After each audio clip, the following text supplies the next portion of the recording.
All right, guys, we're back with episode 50 of the Land Talk podcast. Today, we're going to talk about water issues in Texas. As Texas continues to expand and grow, we're kind of running into some problems. And I think it's problems that we knew were coming for a long time, but I think we're going to be more familiar with those as time goes on. So, Joel, if you can summarize a few of the highlights as far as what we're going to face, what we're facing now, and what we're going to face later as time goes on here with regards to water for, I guess, mainly domestic use, right? Mainly for drinking and business. So, Well, we know right now, at present, we have enough water to sustain ourselves, but we are doing crazy things with our water, doing things that we probably shouldn't be doing to contaminate, to move water along to other areas. So the thing we need to do is we need to be cognizant of what's going on in our local area across the state to make sure that we are being good stewards of this non-renewable natural resource. We can hope and wish that we don't move any water around, that we sustain ourselves, but we know that that's Sure. not a viable, feasible option because with the population increasing on a daily basis, where we're already really tight on water demands, the demands are going to be to the point where we're not going to have enough water to do everything that we would like. So we're going to have to come up with strategies to make sure that we can sustain ourselves, our kids, our grandkids in the future. And what does that look like across the state? We've got to get smarter. We've got to get wiser. We've got to come up with strategies that using surface water that we've got. You know, if you look at Texas, East Texas is an abundant supply of surface water. As we go further west, we get into that arid desert type landscape. So how do we get water from east to west? How do we make sure that we are being good stewards of the water that we've got? If you've got the capability to drill a water well, that's always a good viable option, but realizing that there are more straws going in every day as people are buying up these rural type properties. So it may not be the most viable thing as we progress forward over the next 40 to 50 years. Sure. You know, they say one of the biggest water users that we've had in the past is our agriculture producers. As I look back from my perspective at agriculture producers and knowing how much water it takes to raise a crop, how much water that they want to use on a crop, those guys are always looking for efficient methods to use that water, and they're not going to put any more out there than they have to. Sure. In my world, I see one of the biggest wasters of water is the urban landscape. Whenever we've got people that are having to try to build that greenest lawn in the neighborhood, you come in from Houston, Corpus, Dallas, you go to Leakey, Texas, where you've got an inch of soil and then you hit limestone rock. Is that the most efficient place to build a nice 5-acre green lawn? Probably not. You need to go back to those more native type landscape plants that are not going to use so much water. Sure. We don't have to have that greenest lawn. Yeah. But they've got that drilled into their head coming out of the city that we're competing with the neighbors. We've got to make ours look bigger, better, and prettier than everybody else's. Yeah. So we've got to get that mindset and change what we're looking at, especially know the location where your property's at. If you live within a city limits, you may have homeowner deed restrictions that you have to do certain things. But if you are on a rural landscape 4 miles outside of town, you don't have to have that greenest lawn in the neighborhood. You just have to sustain, maintain, keep stuff alive so that we don't have wildfire issues. Sure. So you've got a little common sense needs to prevail. And as we know across the Texas and across everywhere we're going, common sense is kind of taking a back burner and it's not necessarily at the forefront of what everybody is thinking and doing right now. Sure. And I was looking just Texas population in general. I mean, we know that Texas is growing, expanding probably faster than any other state. They were predicting population to grow from we're roughly 30 million now. It's supposed to go to over 50 million by 2070. I mean, we're going to get, just a huge exponential amount of growth in here, and that all equates to more water. One of the other notes I found, kind of to your point, talking about agriculture use as the biggest user of water historically. The notes I had here show that's going to switch. So, right, municipal is going to overtake agriculture use. They thought municipal would increase 63% in the next 50 years. So, a lot of big things are going to change. I mean, I think, obviously, in my mind, all this is population driven. We know it's more people, more need for water. And a lot of that growth is centered into specific regions. And unfortunately, like in Texas, if you look at the map, the places that are growing the fastest are the places that don't have access to great water. So you look at San Antonio and the I-35 corridor in Austin. Um, those places, particularly in my mind, stick out. Of that's a population boom, but there's not a ton of local water to sustain even that growth. Now I do have like the Edwards Aquifer and some things there, but in the news recently, you see more and more and more about areas, particularly east of Austin or San Antonio, supplying water there. So I think that's going to be a hot topic of where the growth is going, and then where do you get that water from? And just here, like in Rockdale, I know there's a lot of growth in Taylor, right? The Samsung plant's coming in. All of their groundwater is coming from here. I think they're shipping, I don't know what it is, but it's 30,000 acre feet a year or something. So I think it's just going to be a big thing of where do you get the water from. And I know there's more plans to go from kind of Robertson County back over towards Georgetown. So you hear about all those things all the time. So I guess that's becoming kind of more of a hot topic is where do you get the water from? All right, so talking about the subject of water getting shipped from one place to a bigger city, kind of what from a state law perspective, kind of what's the stance of the state as far as who has the right to that water? So between let's say my well and some big commercial well, kind of what's the law now? Okay, so Texas is the right to capture water state, which means whatever the stamp of your property lines, you're supposed to own the water from your property, from the property line to the center of the earth. So Right. any water that's under your property is yours to do with as you shall please, which means you can keep your water rights, which means you can lease your water rights, you can sell your water rights. If I am, me personally, if I'm going to own a piece of property, I want to keep my water rights. I Sure. don't want to sell them and get rid of them and separate them from my surface estate. I can understand people that want to lease those rights, but I don't think I would ever sever the water rights from my surface rights Right. because I want to keep that in perpetuity. Because Sure. if you don't have water on your property, it does diminish the value. Yeah, and I think there's just a stigma when you say you don't, which I deal with a lot of properties don't have water rights, and generally it's not because they're sold off, but generally it's because somebody else reserved them before they owned it, and maybe those people that reserved them have now leased them out. It doesn't make it sound impossible. It's just one more conversation piece. But so the rule of capture now, if you have two water wells on two different properties that are near each other, if one person digs a bigger well, do they have? I mean, how does that affect the other guy next door? I mean, the code of depression tells you that if you've got a larger well on the property next to you, if they're using a lot of water, they're going to affect your water rights. They're going to affect the amount of water that you've got underneath your property. Right. That's just the law of nature, the law Sure. of gravity. It's going to happen.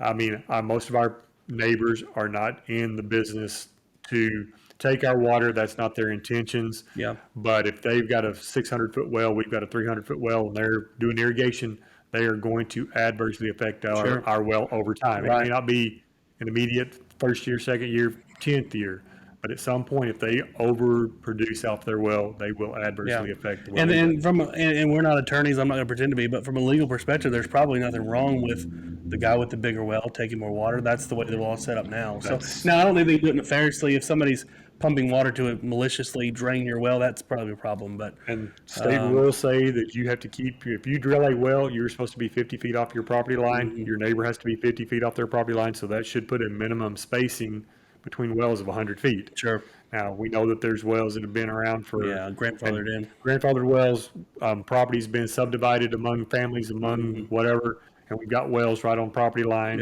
Yeah. It happens around the state. Yeah. There's nothing we can really go back and we can't make them plug that well. Yeah. And then we get like joined water wells. We get a water well that's on the property line and it feeds 4 different people. And I know that's a whole different can of worms. That is but, for sure. but I think from my perspective, just dealing with water rights around here, because like I said, we run into a ton of leases. The main thing that I would suggest just for a future buyer is, and we talked about it before going through title, you need to read your title work. You need to make sure that you're getting a copy. If your water is leased out, you need to know what it's leased for. The bad thing is some of those older leases around here will allow surface use as well. So they can come on there and they can park equipment. They can bulldoze trees. They can dig a physical well. As time went on, that kind of switched to pooling only, which is a lot better. If it's pooling only, at least you know that on the top of the ground, they're not going to come mess with you. But you need to know who's using your water, who's getting the money for that water. Is it you? Is it somebody else? So, water rights is just a buzzword around here. We have to deal with it a lot, but it just seems like a lot of buyers coming in. Maybe they've looked at other areas and it's not as prominent, but here it's just Do your we have a lot. homework. We have a lot of water, and because we have some good groundwater around here, yeah, it's just going to require a little more looking into Do your your stuff. homework, ask the questions. I mean, if you see a well on a piece of property you're buying, ask the realtors about it. Sure. Ask the homeowners. Yeah. The thing I do say in my programs is I want you to have a well log for your well. And for y'all that know what a well log is, it's got useful information. It tells us how deep that well is. It tells Mhm. us what the water bearing strata are. Sure. It tells us what the yield of that well was when it was drilled. Um, if you don't know that information, you could be taken advantage of if something happens with your well. If, if it's a 300-foot well and the pump goes out of it, you need to know where that water is standing in the well. Don't let them put the pump at the very bottom of the hole, so you're going to burn your pump up quicker. Don't let Mhm. them put it at the very top above the water level. So you've got to know where standing water's at. You've got to know Yeah, capacity of that well. for sure. You've got to do your homework, ask questions. Yep. If you have that property, make your realtor ask for a copy of the well log and see if the Mhm. people that own it have it. If Yep. not, you You need need to to start start a doing new your one. homework. Yeah, we need to start a new one. And even back here years ago, we used to have the coal mine here locally, and there was a lot of talk over the years of folks' water wells going dry because they were pumping water. And I think most of it was legitimate, and I think they fixed a lot of that and redug wells that were deeper and bigger. But to your point, if you have a well log and you have 10 years of data of this is normal and now this is not, then it may help you if you have to take any Legal action standing later. if you need it. Yep. Yep. So looking forward, as far as our need for groundwater, as far as our growth in Texas, all that kind of stuff, what if what if we just do nothing? What if we say, hey, we're closing Texas, nobody else can come in, we're not building any more neighborhoods? Do we have enough water for the future, or are we still kind of up a creek there? In my opinion, we're still up the creek. I Yeah. think the damage is done. We've already been using water haphazardly you know, for the livelihood of Texas. Hmm. We have not had a plan in mind. I mean, the state has done a water plan since the 50s. So they've kind of been looking at this over decades, over lots of decades. But we as humans, our nature is to use what we want, when we Sure. want, how we want. We Yep. don't think about ramifications of 50 years, 100 years down the Sure. road. So the damage is done. I don't think we can't turn back the clock. Yeah. The thing that we could do moving forward is conservation is the number one thing because we can all do that at home. Hmm. We've got to figure out ways we know we're going to get hurricanes. We know we're going to get storms. We're going to have unprecedented rainfalls at times. We need to have some way to do some stormwater collection. Rainwater collection is always a good option. It's not a viable option in many locations because we Hmm. don't get enough rain on an Yeah. annual basis to Yeah. make it viable. Yep. If you are a rainwater collector and that is your water supply for your property, you are a really good steward of water For sure. because you learn how much water it takes you live on a yearly basis. Hmm. And you do not want to cut that short and be running out and have to go buy water from somebody else Yeah. and truck it to your location. For sure. So you become smarter and wiser and a better steward of that resource. Yeah, for sure. And one of the things that I've always thought of is if we do nothing, and I think a lot of folks forget about this, but we have lots of lakes in Texas. Those things are silted in every single day. So every year they're losing a little bit of water capacity. So if you fast forward 50 years, maybe Lake Somerville is only holds half as much water as it does today because with enough time that thing will completely fill in with silt. So if we don't do anything just from just a lake standpoint, we're gonna lose a lot of that For sure. capacity. So what are some things you see in the future as far as municipalities managing water? One of the things that comes to my mind is the city of San Antonio's had kind of permanent watering restrictions. So around here, you only run into watering restrictions in a big drought. Maybe the system is stressed, but they know with a few months it'll straighten back out. But the city of San Antonio's had some permanent water restrictions of you can't do a lot of the irrigating stuff. If you do recklessly irrigate and you're pouring water in the street, they're going to come write you a ticket. So I guess one of the things I see is more of those water restrictions in cities, and I think some will become permanent. I don't think they won't be seasonal; they'll become permanent. I can see that. The thing I see as I'm thinking about Rockdale, Cameron, these small communities here in Milam County, Hmm. when was the water system put in place? in Rockdale, you know, it might have been put in place in the 60s and 70s whenever they started moving water lines across town. Yeah. That tells me that those water lines have been in place for 50, 60 years. Yeah.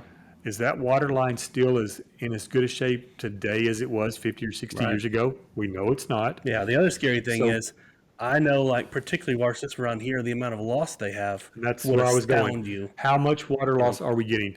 If we could curtail the water loss out of all of our public supply systems, we may not have to conserve as much because we're going to be collecting that and Yeah. keeping it in place until you turn the faucet on Yeah. in your house. For sure. So that curtailment could Yeah. be Like, I've heard numbers on some systems around here that are 40-50% loss, which I and can't, that's staggering. that's And I a, don't know if it's true. That's just what I've heard. But yeah, water loss is kind of and a I crazy know one. that the state, some of the bills that I was hearing about this legislative session were addressing that water loss audits for public supply systems. Sure. So, I mean, I think that is a great step moving forward. That's not necessarily going to affect us as a private well owner, but as far as a water purchaser from a Sure. public supply Yeah. system, your prices may go up. Water has always been the cheapest utility that you've got. Electricity's pretty high. Sure. Water has always been pennies per gallon. So, I Yeah. mean, Yeah. you've got a long way, you've come a long way at getting it as dirt cheap as you could. Sure. And at some point, the only way to make us conserve and to make us cognizant of those issues is to hit us in the pocketbook. So prices of water is going to go up to the point where we don't have the greenest lawn in the neighborhood because Right. we can't Right. afford to do that. Right. And kind of looking at water restrictions around here, like I said, you don't really hit them until we get into droughts, but we seem like we're in this longer period of drought. It seems like it kind of rains a lot and then doesn't rain enough, but I think we're going to see a lot more of those For sure. seasonal water Yes. restrictions. I mean, this summer looks good, but in a month it may be 180 degrees different. So Well, I just look for a lot of local use restrictions, along those lines. So Well, if we look at mid-May, we're already 100 degrees. Now we look at the last week of May and we're in the 80s. So, you know, if we're 100 mid-May, what does that mean we are in July? for sure, for sure. And I guess as far as real estate's concerned, I mean, I think the main thing here, I think you need to do a lot of research. You need a lot of Oh, homework. for If sure. you're looking to buy a ranch, if you're looking to move somewhere and build a house, not to complicate things even more, but I think you need to understand, where does your groundwater come from? Where can I dig a well? Where can I not dig a well? Okay, if I do dig a well, what is the water use around me? Where are these big cities getting, are they getting it from my area? So I think it just kind of expands what you need to really look into when you're really trying to find the property you want to buy and move to. That being said, there's economic benefits of water. So there's going to be more and more people around Texas buying land specifically for water. I think we're going to run it out a bunch. You're going to find businesses. You're going to find municipalities. I think you're going to find cities. You'll find the city of San Antonio coming up here to buy 5,000 acres of land because they need the water rights. So I think you're going to get a lot of just strictly water real estate buyers, for lack of a better term there. Yes, So for sure. I think we're going to get to that. But I guess all that being said, we're talking about water conservation districts. Like, look at Williamson County. Williamson County, obviously, ton of growth. I don't think they have a water conservation not. district. They're one of the few around here that don't. So hopefully some of those things will change for the positive. Hopefully areas like that will get one, because I think that's going to help them in the long run. But yeah, I just think there's going to have to be a lot of Problem with that is that the voters have to buy into it. They have to form it. approve that Yeah. district, and to get enough voters on board with doing that and having water restrictions in the future may be a big mountain to climb, and may be the reason they don't ever get that happening. Yeah, So, yeah. So I think things around here, like I said, it's going to take a lot of research, and I think groundwater is going to be, I think looking back in the past, mineral rights were a big thing for obvious reasons. Everybody wants to have, you love to have an oil well. Oil money's good, but looking way into the future, water may be water 10 times more important than oil was. for So sure, because you can't drink oil, but you can drink yeah, water, yeah. and that sustains Yeah, everything. and I think with long enough time, we're going to replace oil to some extent, but we're not going to replace water. So, sure. so it's a super important issue. So, Reach yeah. reach out to us. I've got a website for the Texas Well Owner Network. It's twon.tamu.edu. There's lots of publications on water quality and drinking water. Help yourself to those. We are part of the Texas A&M system, so everything there we've got is for you as the Texas citizen to use and ask questions of. So feel free to reach out on our website. Give questions to me. Hey, Yeah. happy to visit with anybody. No, Joe, you've been a great resource. Like I said, if we'll give you some links in the comments here for ways to reach out to him or reach out to his program. So anyway, catch us on the next episode. Thanks.